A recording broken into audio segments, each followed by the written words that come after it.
My name's Bill Hewitt. Welcome to today's Battle Walk. I want to give you a little bit of the genesis for today's walk because I wanted you all to understand what you have in your hand and also what perspective I'm coming at today. The walk itself is like 19 minutes. We'll do it at the very end, toward the end. We'll talk a little bit about conditions at that far end of the field, okay? But we're going to spend most of our time right here, probably pretty close to an hour at least right here, okay? The genesis of the talk. There were several things coming together that got me going. One was somebody asked a couple, three or four, 5 weeks ago, said, how many men did some division lose here? And the answer was about 2,500. And so the other person said, that's not bad. And my initial response was, we have lost identity of these men. We are overwhelmed with 51,000. We picture a football stadium with 51,000 and go, oh, okay, I understand 51,000. No, you don't. And so we had that event. And then I had another event where we were talking about units that supposedly paid a pretty good price here. And the 26th North Carolina is one of them. And another one is the 24th Michigan. And so some of you know that those two are going to fight each other on the 1st of July. So we're going to talk about that a little bit. The 24th Michigan was called the Regiment of Brothers. It's from outside Detroit. Detroit and surrounding areas. 135 sets of brothers in a regiment. And so when you say 2,500, that's not bad. Okay.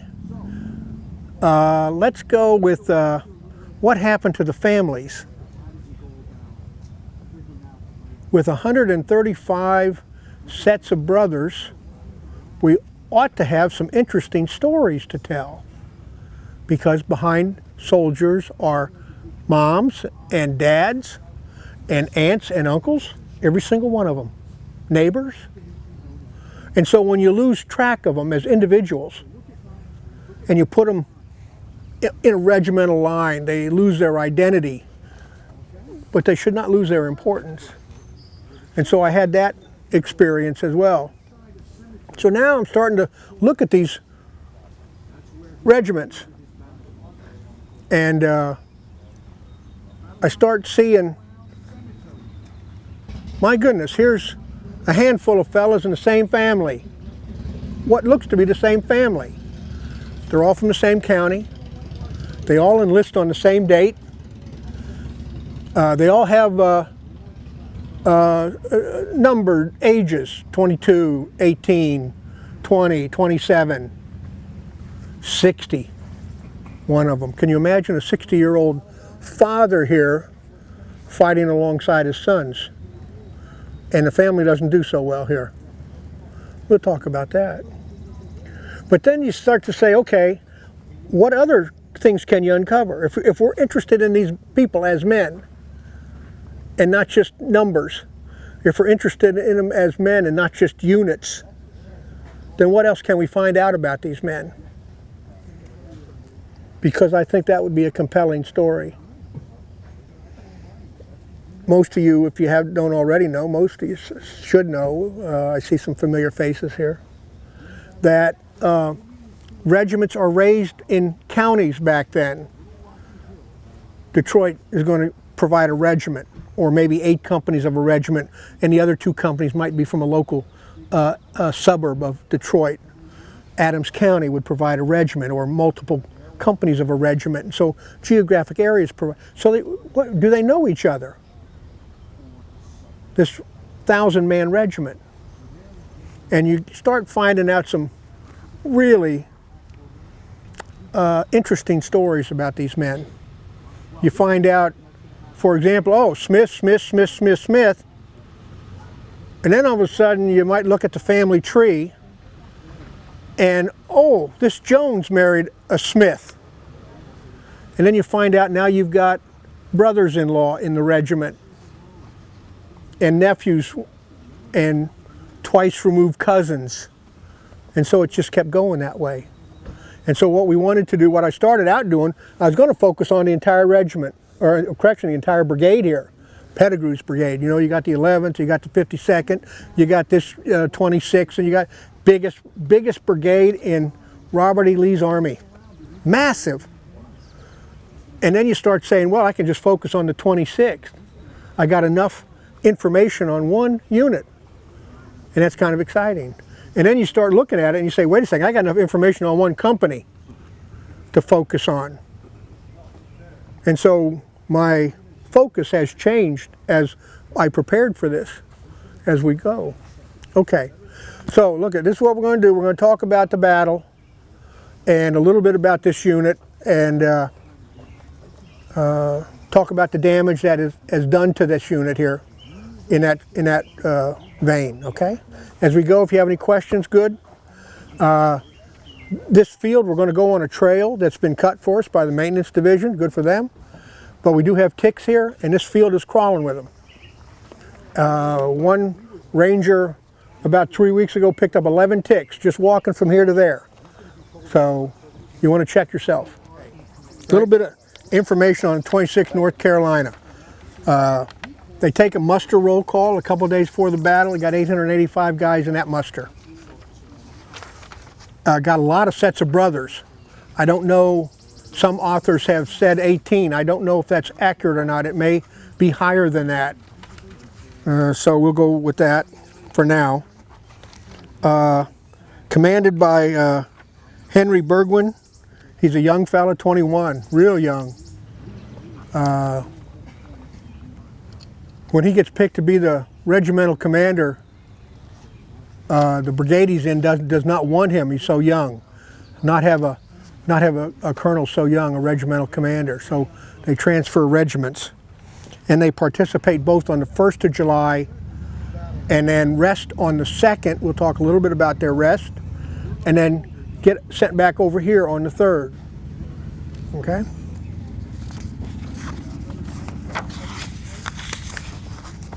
Talk a little bit about July 1. Next slide is the area of focus. And for orientation purposes, I have put some of the landmarks: Oak Hill, Cashtown Road, Hare Ridge. Everybody got it?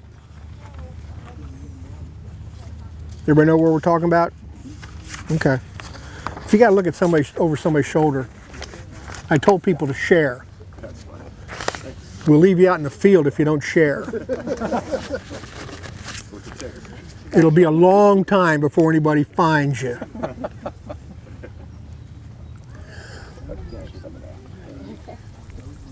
Early in the battle, Cutler's brigade arrives and pushes a little bit back, but is inevitably overwhelmed, and they're not even listed here. The next brigade up is the Iron Brigade, which is shown on this map. They're the next brigade up. What General Reynolds, the Corps commander, is trying to do is to present a much bigger front to the Confederates. He's, instead of having just a little bit of space in between his brigades, he's going to have a much wider space in between his brigades. And again, that's presenting a wider front. He's going to split batteries so that half the battery will be on one side of the woods and the other half will be on the other side of the woods. Again, to present a wider front. Okay? So now you see the 2nd Wisconsin, 7th, 19th Indiana, and 24th Michigan coming in to combat. They have started very over here, and they were walking down Emmitsburg Road early in the morning, and about by the Kadori house now, they're going to meet up with Reynolds. Reynolds had already decided to fight west of town. He'd already sent word back to General Meade back in Taneytown that they're going to be fighting west of town if he can get there before the Confederates. Meade had already coordinated with Buford at the seminary, and when he left Buford, he's going to ride from the seminary across the fields, and as he rides, he's tearing up fences to create an alley or a path for his men to walk on with a lot more ease than having to tear down fences. So he's going to link up with them right near the Kadori house, right over here. And then so now the men are going to start walking across the fields. The men are going to start walking very quickly. And they're going to start trotting, and then they're going to start running. They'll go over Seminary Ridge, and Morrow, you already got a tick? Yeah. Well, you didn't just brush it off. Hope you killed it. He put it on this guy's pants right there. What a friend.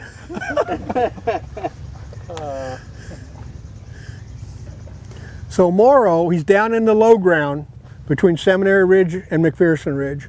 And Morrow halts the regiment to load their muskets. And a staff officer rides up and says there's not enough time.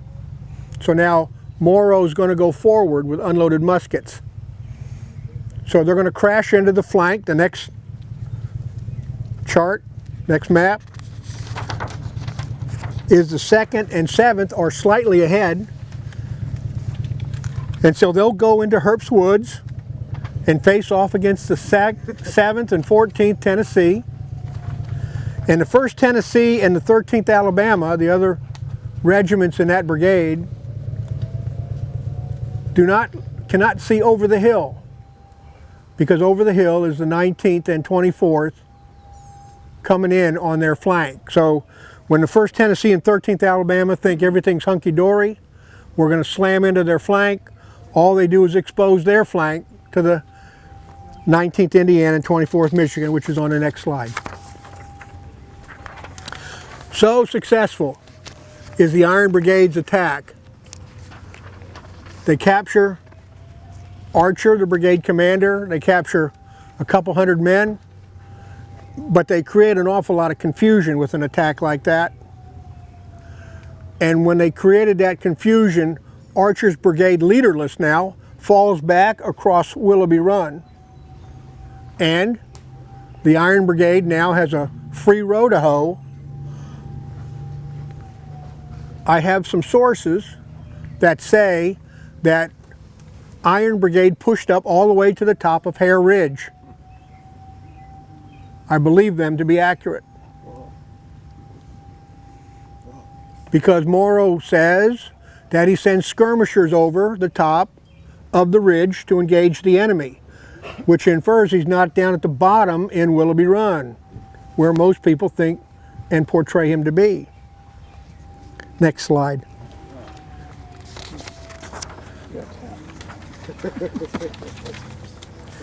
So you got the Iron Brigade pushing across Willoughby Run. You got Fry's Brigade in disarray. And then the next slide is Iron Brigade up at Hare Ridge. Somewhere during this time, the two flank regiments, the 17th, or correction, the 19th and 24th, switch positions.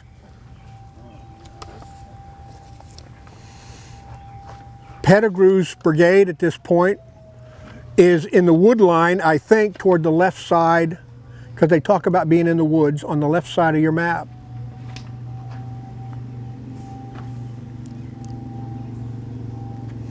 So now Pettigrew is going to be advanced. Yeah, OB, you got a question? Obviously, the Confederacy had no artillery in place yet on Hare's Ridge. No, they did.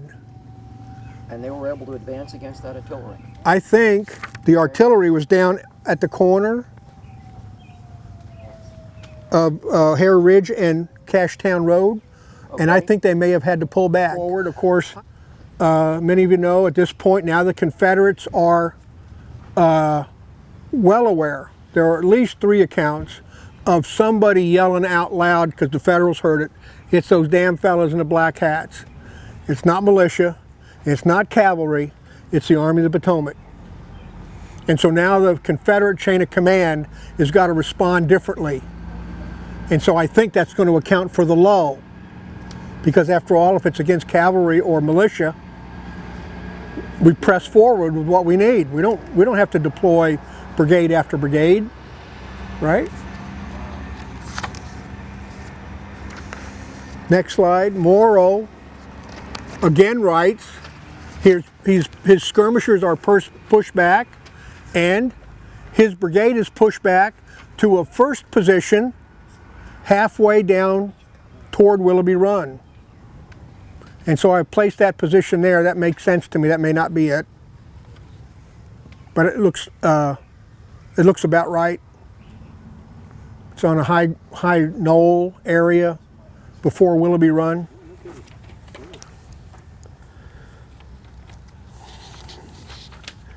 If you don't know, Pettigrew's regiments are the 26th North Carolina, the 11th, the 47th, and the 52nd. And what I've tried to do here is to size them appropriately, because as we go through our maps here, you're going to see unit lines get smaller. That's to account for the casualties, okay? So that's the intermediate position that Morrill takes up. And then the next position is in Hearp's Woods, or Reynolds Woods, if you will, right? They have crossed Willoughby Run, and now the North Carolinians have followed them across Willoughby Run. There were a lot of sticker bushes down in that low ground along the stream bed. The Confederates talk about it raising Cain. They also talk about the number of bushes are so thick that a lot of the bullets get deflected. So that would mean significant bushes and enough of them. With this map, you're also going to see another Confederate brigade enter the picture on the flank of the Iron Brigade, which is Biddle's brigade. Biddle is going to position himself back and almost behind a knoll. So he is a little bit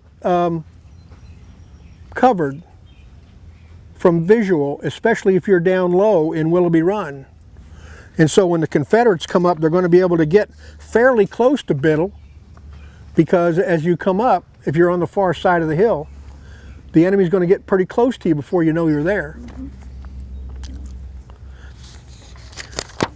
Now I want to talk about a woodlot. Next slide is a woodlot. This is not Hearp's Woods at the time. I'm trying to find a picture, but this served my purpose. And also I want to thank a couple people for posterity's sake. Is Susan Stramello, one of the licensed guides, and the family of Greg Coco allowed me a lot of pictures that you have not seen before. And so this might be one of them. This is on Culp's Hill. This is the burial pit behind the 2nd Maryland. But what I'm trying to show you is we know from Culp's Hill that that was a woodlot. Same as Hearp's Woods. That you could see from the top of Culp's Hill down to the bottom because it was a woodlot, no underbrush. That's the same as in Hearp's Woods, no underbrush. The trees are all uniform. You can see, look at them, all of those things make good rails, good boards. There's not an odd tree in the lot. No split branches, nothing. Trimmed up high, again, so you can see underneath, but those lower branches are firewood while the tree grows.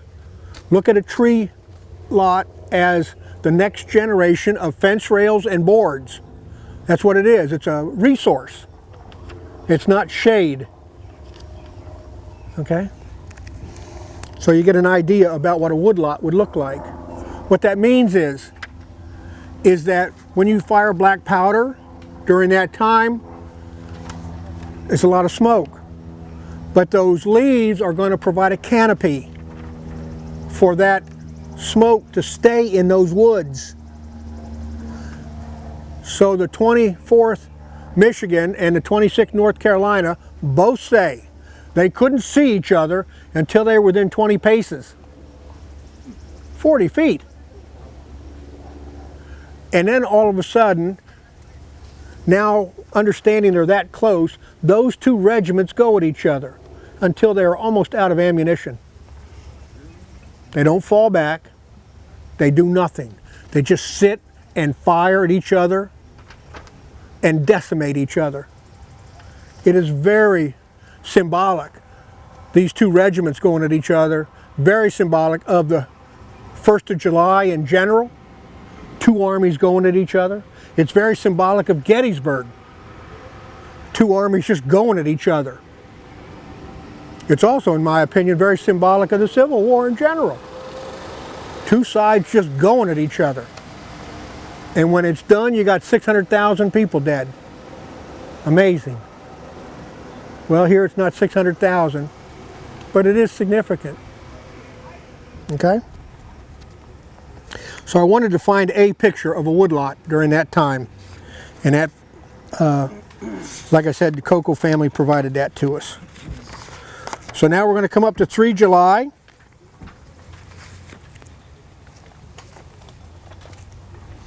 The damage is already significant. How bad is it? Well, General Lee's riding his horse down this part of the line, and he has a couple of comments that are recorded in a lot of different places. One comment is, these fellas should not be making this charge. That means they're already bandaged up pretty good, right? These fellas should not be making this charge. Well, you're the one ordering it, sir. No offense. And then the second comment, he says, I miss a lot of old friends' faces. Well, 885 of this 26th North Carolina come into town. They're now at about 225. You do the math. On the 1st, during that time, during that conflict we just tried to write about or talk about, they lose 14 color bearers. Among them, the regimental commander, Colonel Bergwin. He'll pick it up. He's about number, somebody's going to get mad at me, I think number 11. His deputy, Lieutenant Colonel Lane, will be number 12 on that list. Then there'll be a couple more guys. But again, that's symbolic of the damage that's done that unit. You have 17 color guard bearers killed during this battle in general. So that's a lot. So you have 250 men, plus or minus, maybe 225 left. I'm going to show you a picture in a little while of the band of the 26th North Carolina. And the band is at the hospital. They're litter bearers and assistants, and every once in a while when they can, they play a tune for the men.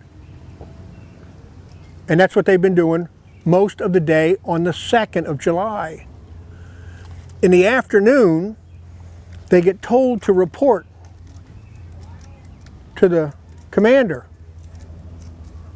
And the men are speculating on their way over. They are told to don't need to bring their musical instruments. That's not a good sign. Like, we got plenty of rifles, boys, and we need riflemen. So they're speculating on the fact that they may have to become riflemen on the way over.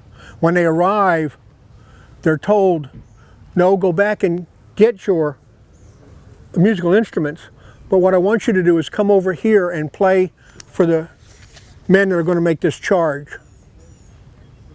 And so the band is going to come over here to play for a while, bolster morale, and the band next to them, the 11th North Carolina, is also going to do the same thing. So they're going to have kind of like, what do they call that? Dueling bands. What is that? Nowadays, what do they call that? Battle of the Bands. And they're trying to outdo each other. And after a while, then they go back and do the tasks that they have been doing all day. And we'll show you pictures of the band in a while. But you also get an understanding of the damage that's already been done. Part of the damage is that Pettigrew is now the division commander, and Marshall, little Jimmy Marshall, has taken over command of the brigade. Okay?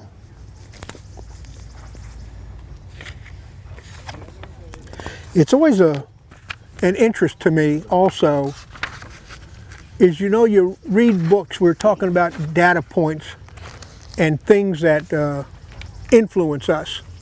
You remember we talked originally about 2,500 casualties, that ain't bad. And you read a book and it talks about Colonel Burgwin, and it talks about Lieutenant Colonel Lane, and it talks about Major Jones, it talks about this lieutenant and that lieutenant. Where's Schmuckatelli? Don't he have a mom? Ain't he a person? Doesn't he deserve a little respect?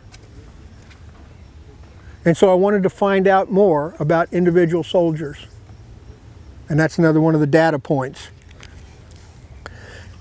And the reason I got to that data point was I'm reading a letter of a friend of the family telling Colonel Marshall's family that little Jimmy has been killed and how he died.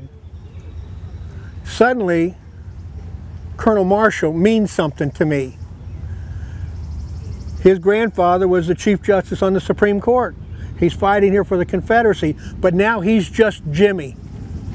He's just a man.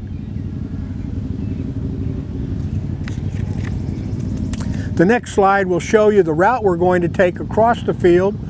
This I'm pretty certain this is pretty close to where the 26th and the 11th are going to take off. We're going to go down here by the Tennessee Monument. I think that's fairly close. So we're generally going to be right on line with the way they went across the field.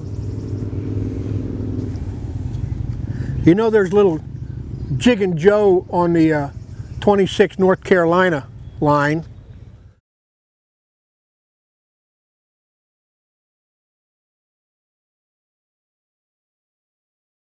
Because they have to get past the Bliss Farm.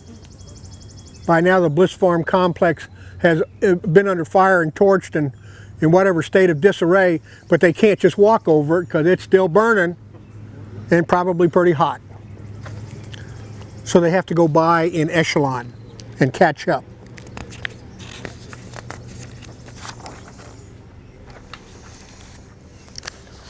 They talk about when they get past the Bliss Farm, a couple of things are fairly obvious to them in the 26th North Carolina. Their left flank is almost gone down here. As we walk across the field, there are going to be two times when we lose sight of Cemetery Ridge. There's dips out there that you can't see here, but they're there. So we go down and up and down and up. That's fine.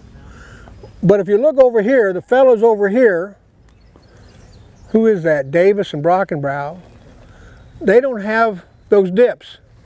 If you look over here and you go walk across that field, it's just a plain bowl, no dips. What does that mean? If I'm the cannons up on Cemetery Hill, the 50 to 60 cannons up on Cemetery Hill, right over here, and Pettigrew's brigade I can't see. They went down to one of them little dips. Who are you going to shoot at? The fellas I can see. And so Davis and Brockenbrough are going to get an awful lot of artillery attention.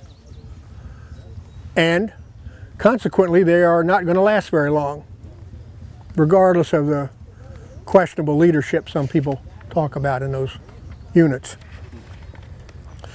So the left is starting to go before they even get to the Emmitsburg Road. The second thing is that they've already started to take casualties. And so now the chain of command of these 225, 250 men is going to start breaking up. They talk about by the time they get to the Emmitsburg Road, and you might have heard on other battle walks, the Emmitsburg Road is about 2 feet deep. The wagon ruts, etc. So men are going to be comfortable in that road. They're not going to want to come out of it. But by then the chain of command has been so disrupted that at least 2 authors talk about it. We were just nothing left but a skirmish line because we had no leadership left.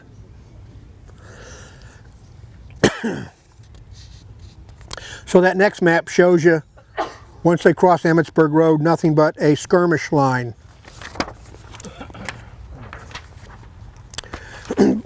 They get across the Emmitsburg Road just in time for those dastardly Yankees to throw people on their flank. What's left of Davis's brigade evaporates with the fire of the 108th, 126th New York, and the 8th Ohio has been on a skirmish line very close to where McDonald's is now. There's a fence there. They were left there by Carroll. Carroll's brigade has gone, but they left the 8th Ohio out there as a skirmish line. The men go out every hour or two and replace each other on the skirmish line behind a fence. But now that regiment is going to turn 90 degrees and assist the 126th and 108th. Woodruff's artillery battery also joins them. And so Davis is going to evaporate on the flank here of Marshall's brigade. And Marshall's men are going to still go forward, but not much strength. Now there's some debate as to whether or not their flags ever get to the wall. I have to think maybe not. Maybe not. It's already obvious that the color bearers are getting a sufficient amount of attention.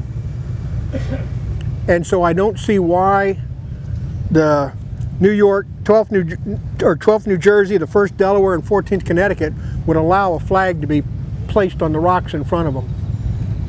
Maybe, but I doubt it.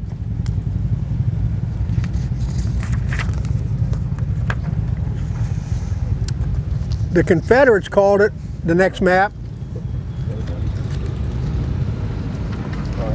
the Confederates called it a cauldron, being in that. And the units are not going to last very long.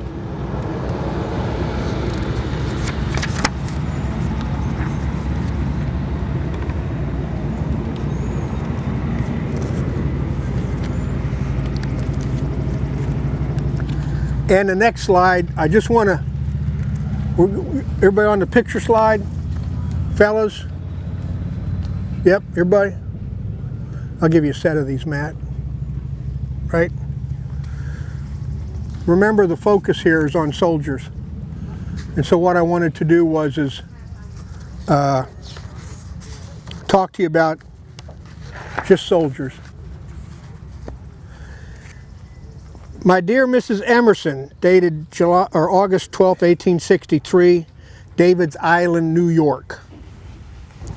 My dear Mrs. Emerson, it is my painful duty to inform you of the death of your husband, J.R. Emerson, which sad event occurred at 1 o'clock Tuesday, the 11th instant. The lieutenant was attended in his last moments by his brother-in-laws, Mr. Something and Mr. Robinson. So what's that tell you? You got 2 brother-in-laws that are also in that hospital. And also by a young lady, a Miss Cox. She remained by his bed from 9 o'clock until his death. She formed an attachment for John during his illness and did all in her power to make him comfortable. Besides those mentioned above, I and Joe Hackney never left him for a moment. We were all in the same ward, and I can assure you that John had every attention both from physicians and nurses, but all efforts proved to no avail. His arm never seemed to improve, and he was taken with chills soon after his arrival here. Signed O.A. Hanner. So, Emerson dies. Benjamin Taylor. He enlists in the Hill Brighton Guards on about the 1st of July, 1861, at the age of 21. The company becomes Company F of the 26th North Carolina. And Taylor serves with the regiment of the battles of New Bern and Malvern Hill and other minor engagements up till May of '63, when his regiment is once again transferred to the Army of Northern Virginia. On the 1st of July, 1863, Taylor is wounded in the left heel at Gettysburg. His company sustains 100% casualties. On July 15th, he deserted from a hospital in Winchester. So he gets wounded here, gets back to friendly territory, south of the river, goes to a hospital, seems to maybe heal up a little bit, and then he deserts. It's not uncommon. Voluntarily returns to duty by December. On or about May 25th, 1864, he's captured at Spotsylvania, confined as prisoners, takes the oath of allegiance, returns to Caldwell County, one of the primary counties that provide troops for the 26th. Returns to Caldwell County after the war and engages in farming and coal mining. Somewhat disabled by his wounds, but he receives a pension. So now you know something about Taylor. Martindale. Echo Company comes from Chatham County.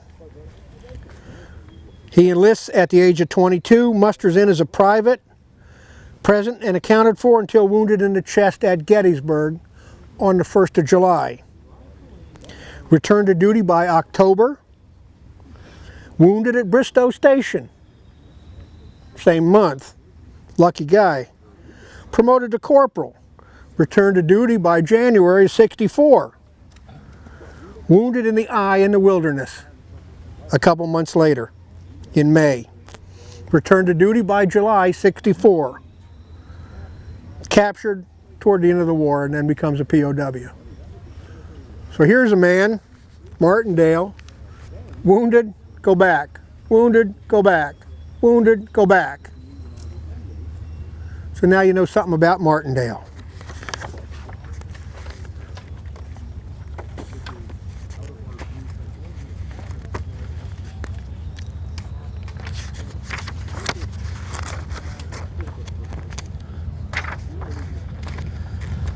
Thomas Howard. He's from Anson County, enlists at the age of 25 in '62. Present until wounded at Gettysburg on the 3rd of July. Returns to duty by January '64 and is captured at Appomattox. So he's not doing too bad overall. John Jones, interesting fella. His brother, Walter, is here. Walter doesn't make it. He starts out, John Jones is a major. He has got a lieutenant colonel on one end of the line as the regiment moves forward and a full colonel in front. And he's at the other end. He's got a nice job. Cushy paycheck, got little responsibility. Staff officer, you know what I mean? Comes to Gettysburg. Loses his brother, Walter, here. Now he's a major, and so I guess I'm in charge. We've lost the colonel, we've lost the lieutenant colonel, so that makes me in charge of the regiment. Not too bad, there's not that many. Well, I guess I gotta go find the brigade commander and find out what my orders are. right? Brigade commander's gone. Marshal's gone. All the other lieutenant colonels are gone. All the other colonels are gone. This poor guy that starts out the day as a know-nothing that's controlling one part of one line is now a brigade commander. Now think about that a minute. He's now got to go to a division commander and say, sir, do you have any orders? What are you doing here? Sir, I'm the senior man in the brigade. What?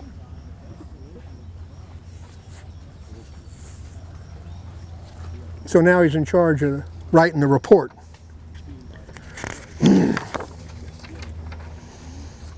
He gets knocked down here at Gettysburg, but because he's the senior man, gets knocked down by an artillery explosion nearby.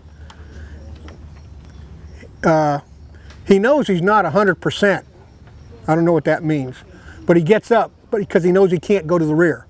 He's got too much responsibility now, and so he's going to get up and continue moving forward with the men.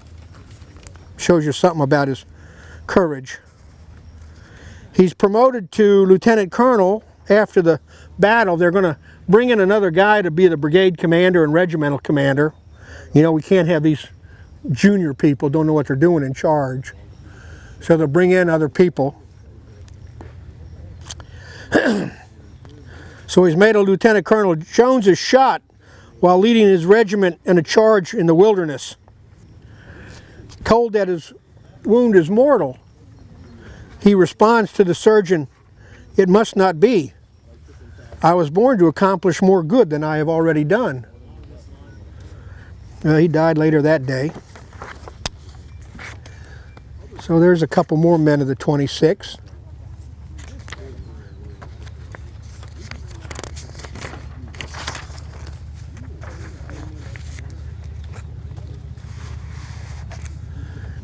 John McCutcheon starts out, he gets elected to be a lieutenant, then he gets to be elected captain, gets wounded in '62, gets to go home on furlough and gets married, so that's a picture of his wife. Comes to Gettysburg with a unit, his company has 90 men strong. 99 men. More than 3/4 of them will be killed or wounded. And among them, the good captain will be shot in the hand so badly that, that he's going to have to be discharged. His brother is the first sergeant. And his brother was the first sergeant at the age of 17. Very odd to have that much respect at such a young age. So he must have been a fairly aggressive person to be the company first sergeant. Now, the first sergeant, he doesn't get to fight here at Gettysburg. After the Battle of New Bern, the men survived that challenge, and then the typhoid fever goes through the regiment and kills 47 people. Like that. The first sergeant's one of them. So he doesn't make it to Gettysburg. But I thought it interesting because sometimes we forget that these men are living under such conditions at the time. And as most of you know, that 60%, 68% of the casualties in the Civil War are due to illness and disease. And here I'm reading about a company commander and his brother's the first sergeant at 17. This is a great story. No. 47 guys gone due to typhoid fever.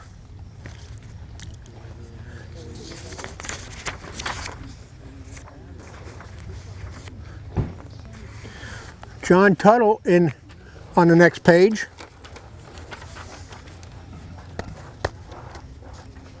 He's a private here. His dad is a company commander. Romulus. They had great names back then. Enoch, Romulus. So his dad is the company commander to F Company. And not only is his son in his own company, but also one of the nephews is in the company as well. You got to remember the last name is going to come back, Tuttle. Okay? So, Private, oh yeah, Romulus is the sheriff, that's why he's the captain. Makes sense. After the Battle of Gettysburg,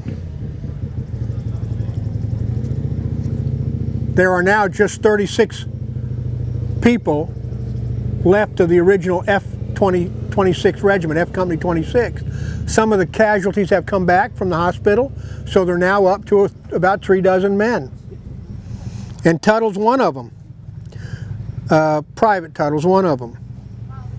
Well, at Bristow Station, the 26th gets faced with another, I don't know what you would call it, obliteration. They had gotten back their men from hospitals and things like that. They thought they were attacking a relatively minor Union position. The regiments go out and they get flanked by a large federal force, and they get obliterated again at Bristow Station just a few months after Gettysburg. And so Tuttle, John, is killed. Thomas Stetzer is going to write home. It was a pretty hard little fight while it lasted. Tuttle was killed by a bayonet while charging over the Yankee breastworks. You can tell his folks that I borrowed him the best I could. Buried him. I'm sorry. Buried. B-O-R-R-I-D. Buried. Didn't do real well in reading. I buried him the best I could and cut his name on a piece of plank and put it to his grave. And Stetzer goes on to write, it is a lonesome time in Company F now when I look around and I see none of the boys and think what has become of them. I can't help but cry, and it looks like our time will come next. So now you know a little bit about Tuttle. Dunlop, Bryant Dunlop, is an interesting guy. Surgeon, not really a surgeon. He starts out, he goes to medical school, and when he gets activated as a quartermaster.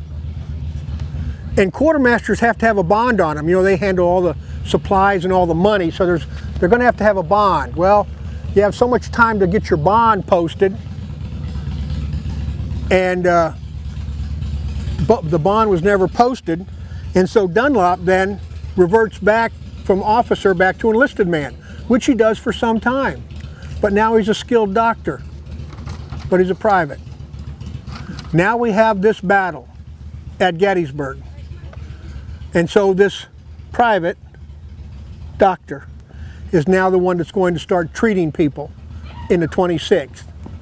He's the doctor that will supervise Colonel Lane, Lieutenant Colonel Lane, the repair work on him.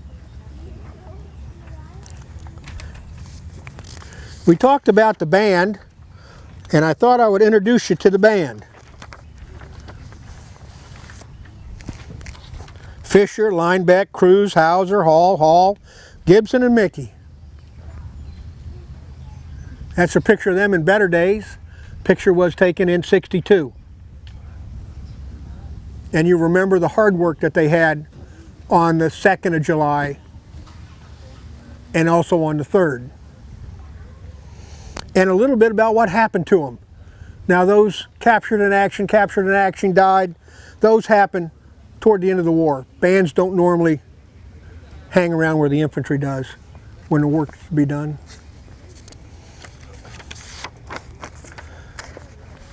Now you remember when we started out, we talked about people that knew each other, cousins, brothers. Here is a family in the 26th, and some of them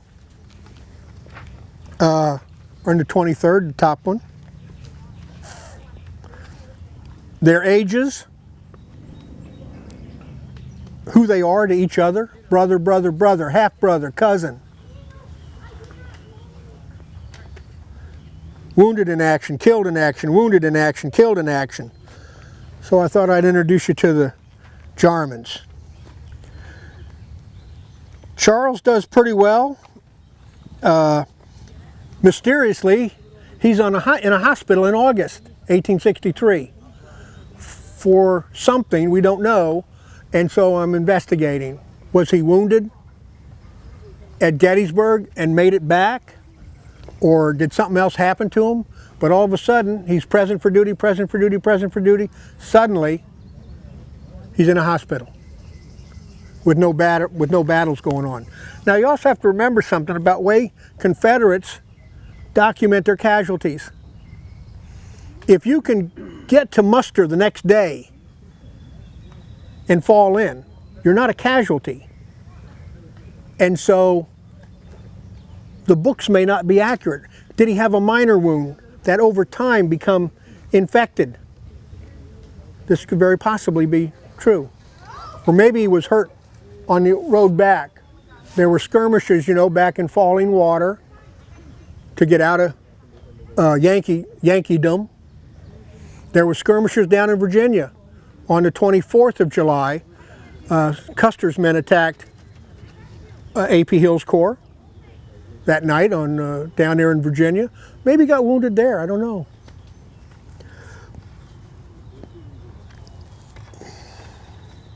John was always either present or accounted for, and he will surrender at Appomattox Courthouse. He's probably the lucky one of the group. Elijah served 2 years. He's shot at Gettysburg and then captured in the retreat from Gettysburg and dies on the 1st of August. So now you get an idea about what's going on in the German family right after Gettysburg. Look at that, Elijah, Charles, John, Thomas, Kirkman clan. G Company. Killed in action, wounded in action. DOWs died of wounds. It's an abbreviation we use. William, his brother, wounded, died of wounds. Kirkman, Preston, captured in action. Camp Letterman, Gettysburg, Pennsylvania, August 6, 1863. Dr. George Kirkman. Dear Father, I write you a few lines to let you know how I am and where I am. I am in the General Hospital at Gettysburg, Pennsylvania. I am wounded very bad in my left foot by a minie ball. My wound is improving slowly. I am in very good health. I was taken prisoner on the 3rd of July. Prentice also, he was hurt. He was sent off to Baltimore.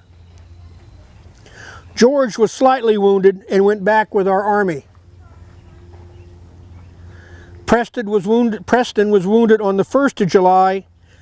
He was left with our men. I suppose you have heard from them by now. We fare well as could have been expected. I would be very glad to hear from home.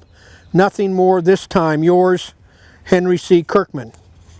So here's a son writing his dad, telling him, my brothers are gone. December 8th, 1863. Dr. George Kirkman, dear sir, your son, Henry Kirkman, Company G, 26, North Carolina, was wounded in the foot at Gettysburg. He was attacked with pneumonia and died with a home in heaven September 1st, 5 o'clock p.m. at the General Hospital, Gettysburg. All the soldiers' graves are plainly marked. May the good Lord keep you and all his relatives sustaining and sanctifying grace under so sad bereavement. Let me hear from you that I may know you have seen this. Very respectfully, W. Burton Owen, Chaplain, 17th Mississippi. So the son that wrote the letter home dies. The Bradford family, down at the bottom of the page, 60 years old. I'm going, what? And then I get on Ancestry, Ancestry.com, you know. Dad and sons are joining up. And Dad's going to look out after his boys, right? His son James dies. DNBI means dead non-battle injury. Dies illness and disease. And Jasper and William come to Gettysburg as well. And then there was another Bradford. And I could not find any result of him. And that's not unusual. Family trees are not always so straight, you know what I mean? But I'm checking the census record that lists Marion Bradford. He's from Caldwell County with the rest of the boys. Got to be related, right? Census record doesn't say he's related to any of them. But his neighbor is Tuttle, the company commander. So I'm looking up Bradford Marion, got that, okay, and his wife, and he's got a son. But the family before that on the list is Tuttle. Romulus. Ain't this something? That's why he's there. I don't know if he's related or not to the other four Bradfords, but he knows Captain Tuttle. We know that, he's his neighbor. Might have something more in common than that, but we're not going to that. Then you got the Holloway brothers next. That didn't work out for that family very well. And the Phillip brothers, twins, didn't work out for those twins at all. Both of them killed here. There are, in the 26th North Carolina, 3 sets of twins. Total 6, right? 3 sets of 2. 5 of them get killed here. And the Phillips is just 1 set of the twins.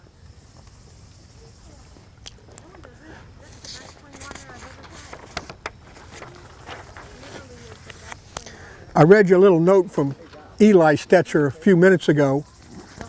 Eli was the championship marble player of the regiment. I guess not everybody played cards all the time. But you can well see what the Stetzer clan provided for their cause.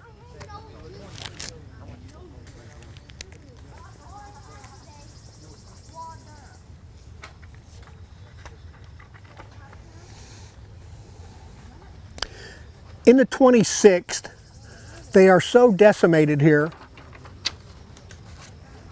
the remnants go home and they get augmented over time with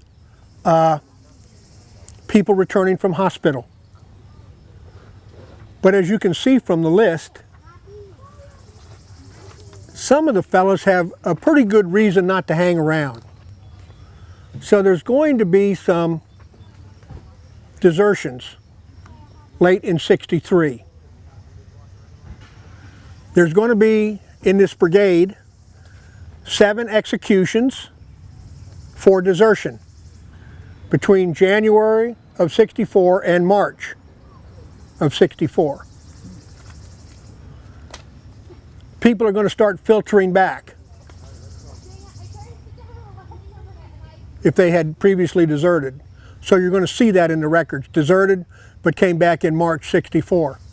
But there's also going to be something else, and you see it in the Stetzer family, is that the younger brothers that were too young to join up in '61 or '62 are now going to join up in 64. And so the 26th North Carolina is going to regain its numbers, albeit not great. There was talk about them being amalgamated into another unit, combined regiments. And that's going to be huge. Your older brother, your dad, were killed at Gettysburg or Bristol Station, and now they're going to take his flag away? They're going to take his regiment away? I'll join up and take his place, and we'll keep that flag. See what I mean? And you can see it with the Stetzer family.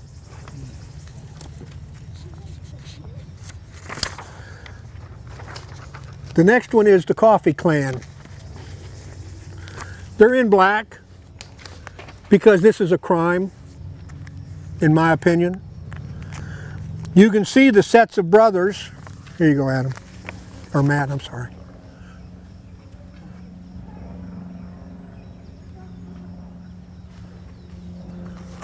You can see the sets of brothers here in this one family.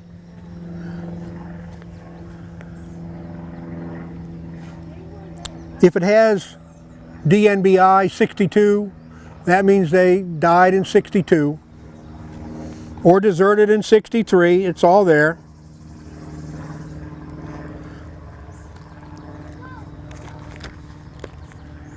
But the first page is the Coffee brothers, sets of brothers. And the next page are sets of brothers who are also related cousins.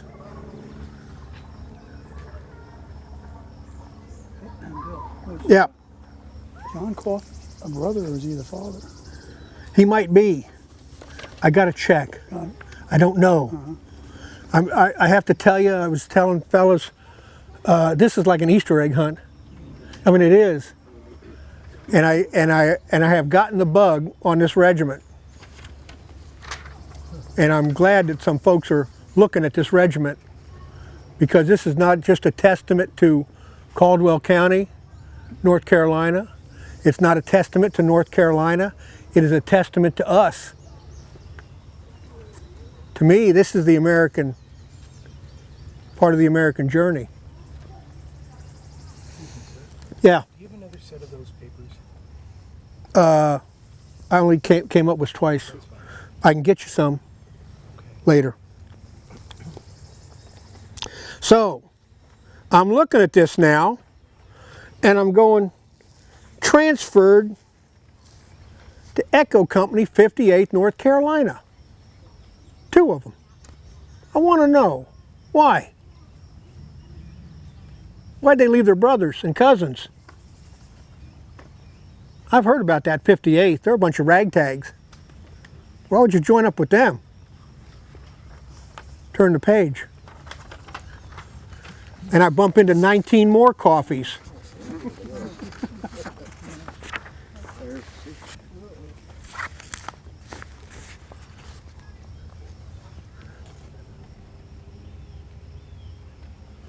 All from the same county and all related. 42 coffees from one county. There's one coffee I can't figure out. Don't know who his dad is, I don't know. Could be in there.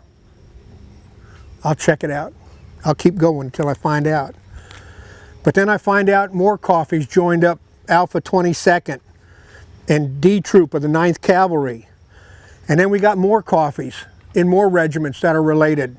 Watauga County's got 7 fellas, and Cherokee County, 7. They're the next counties over, the western counties.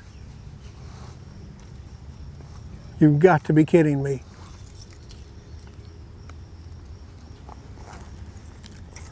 So the Coffee Clan is well represented.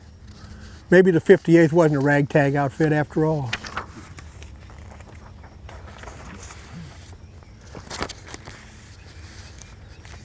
So, before we start our walk here, we just close very quickly with what this cost.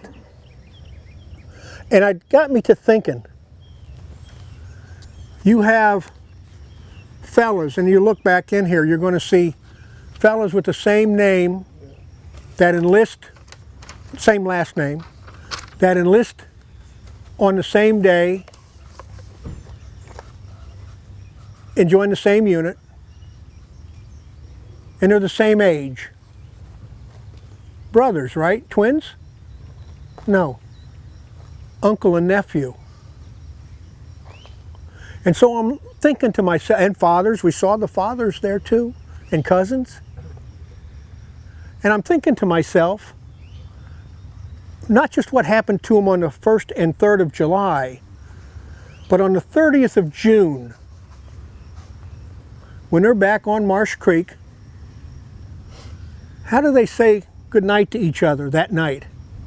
How does the father say to the sons, we'll see you tomorrow? Take care of yourself tomorrow. Or an uncle, or twins. How do they say, we'll see you tomorrow, knowing what's going to happen tomorrow? It's an interesting thing. So,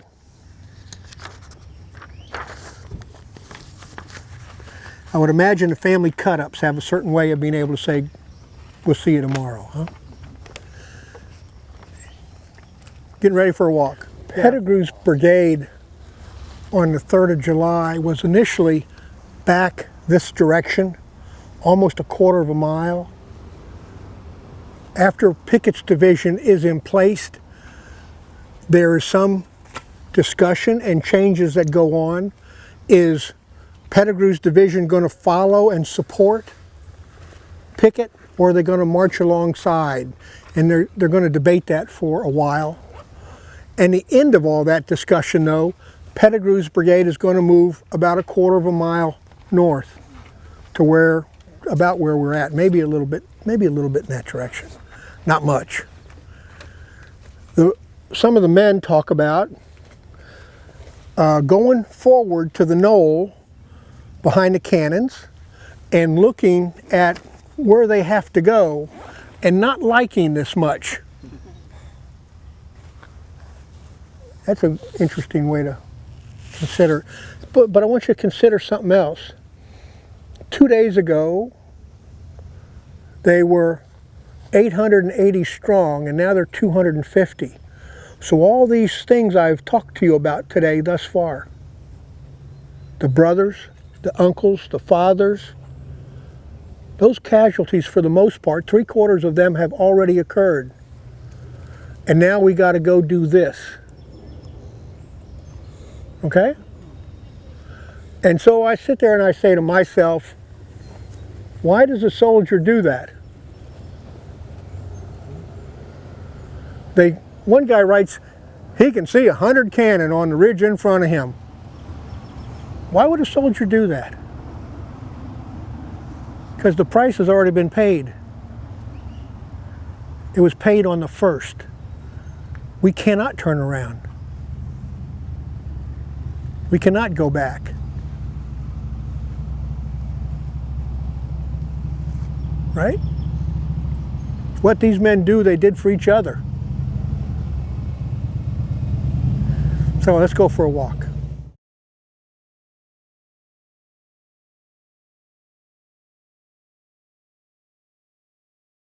Folks, tell me which way you want to go. We can go on over here along that fence line. I think it's going to have a trail. If it doesn't have one now, it should pretty quick.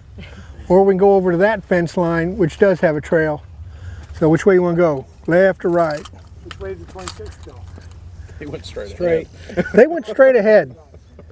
I'm convinced, because they're going to end up right to the left of the Bryan farm.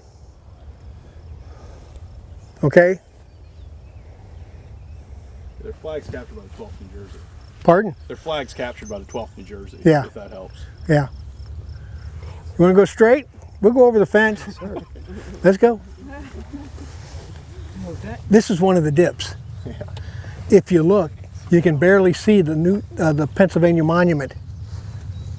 So obviously you're protected from McGilvery's batteries. Not to mention a little round top. You know, look over here at the angle. You can see the top of one or two monuments, but the cannons can't hit you from here. And the same thing from Cemetery Hill.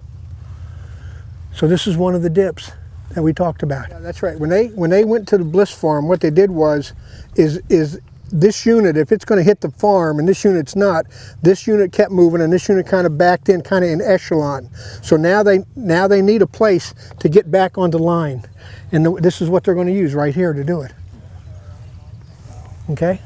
You would think as they retreated, they'd reform that too. Pardon? As they retreated, they would probably reform as well. When they retreated, their first response Yeah. was to go into the road, the Emmitsburg Road. And who's sitting there waiting on them, on their flank? The 8th Ohio. They thought they were safe for a minute or two, maybe, and then they realized that there was great danger. And they had to overcome that immediate sense of relief with more panic. And they write about that, you know. We're going to go over here and cut up just a little ways.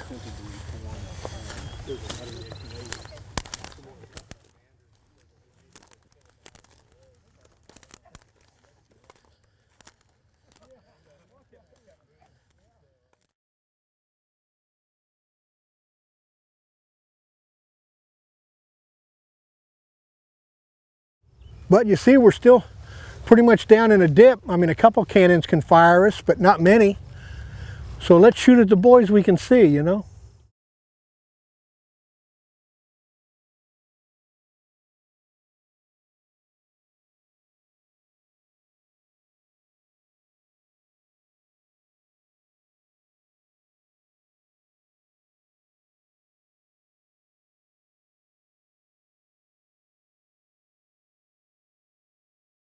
Fellas, they talk about fellas and fellas. They talk about fellers and fellas. They talk about the Emmitsburg Road being a couple feet deeper, right? They're going to come out of the Emmitsburg Road, and they talk about just unleash canister rounds on them and musket rounds. And whatever organization they thought they had instantly evaporated. Instantly. And now they're nothing but a skirmish line. Individuals going forward, that's it. There's no chain of command, nothing. But they still go forward, so.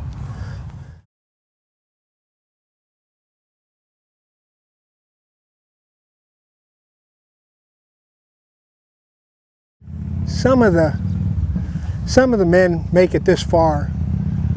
How many? I suspect many of the color guards made it this far because the amount of flags and who picked them up. We talked a little bit about, by now the organization is completely gone. For the most part, the individuals now are pretty much done. They're going to go back to the Emmitsburg Road. The monument to the 8th Ohio over here, I don't believe that's possible. I believe that if they want to claim that as one of their positions, it was after everything was over. And they may have run out to grab a couple flags, but I don't think they fought from there. They were over at McDonald's, and they turned a little bit and advanced a little bit, which would put them somewhere near, at the most, Pickett's buffet. Right? At the most. Which would make sense. That makes sense, yeah. Yeah. I think Colonel Sawyer disagreed with the placement of that monument. Yeah. Yeah. But you got the 108th and 126th New York, and in the 8th Ohio, Woodruff's battery comes down and fires into their flank as well. So you can see here, they're also going to have impact on Pickett's division by firing into the flank. They're going to go back to the safety of the Emmitsburg Road. They're going to find the 8th Ohio just right down the Emmitsburg Road, and so now they're going to have to take back off. It's interesting that they talk about these 74 men, 78 men of the 26th North Carolina. They talk about putting in a defense. They talk about going back there, finding out who's left, and organizing for a defense. They said that made them superior to Pickett's division because Pickett just kept going back. I don't know. Maybe that's the Virginia, North Carolina thing going on. But it struck me that they had the discipline to do what they're supposed to be doing their job, which is put in a defense. They leave town with the numbers given on the last page. They're gonna be in the skirmish on the 14th. As they're backed out, that's when Pettigrew gets hurt. They're gonna have a couple people get captured there, and then over the next month or so, you're gonna see their numbers grow to about 85. So, maybe there were helpers that were helping somebody somewhere and now have rejoined the unit, but that's about what they're going to get back out of 1 in 10. Furlough as well. And there might have been coming up yeah Shenandoah and meet the 26th during the retreat. Okay. So they had a couple guys. Okay. That's right. There was a couple fellows that were sick. Yeah. That came up. Okay. So, 26th North Carolina. If you want to see the comparison between the North Carolinians and the folks from Michigan, we're going to do that on the 1st of July at the campfire. And that'll be filmed as well, so you can look for it on our, what do they call this? YouTube channel. YouTube.com/Gettysburg NPS. It's like PCN heaven, I'm telling you. I mean, it's everything. Campfires, battle walks, the talks we give, care of the wounded, Civil War soldier, everything is filmed. And so, There's stuff I mean, up there now on that website? pardon? Is it really? Yeah. Okay, what are your questions on the 26th, North Carolina? Covered in glory, that's an interesting phrase. Setzer says something. Got a tick. I'm going to knock you off. Thank you, sir. Please do. We'll check each other here in a minute, once the cameras are off. That might be pretty interesting viewing, actually. Apparently it's going to be a thorough check. YouTube does have an option 18 or older to view. It is a lonesome time in Company F now. I look around and see none of our boys and think what has become of them. I can't help but cry. So, I'd like to thank you. I knew we had good folks when I said, you want to go left or right? And you said, which way did 26 go? Yep. I said, those people are what I want. What are your questions? How's everybody doing? Anybody need water? Everybody good? You Okay. spoke about some guys who deserted and then voluntarily returned later. Was there some sort of punishment for guys like that? No. I heard from a teacher one time. There were a lot of some- Southerners. You remember what I said about there? Several of them were executed for desertion. Yeah. And so when people, they made their point, then people are starting to come back. Younger fellows are starting to refill the ranks. They get up to about 300, respectable size again, after Bristol Station, because they didn't want the flag to be put with another unit. So, They said a lot of times the Southerners went home like to help harvest and they would come back. yeah, that's true, except harvest time was over. And I think, I think in some of these cases, the fellows said our family has done enough. And I think they'd be right. Like I said, I think this is a crime that we would do this to ourselves, but that's just me. What else do you have? Well, thank you folks, we're 7 minutes early. Good job, Bill. Thank you, Bill. Yep, you bet.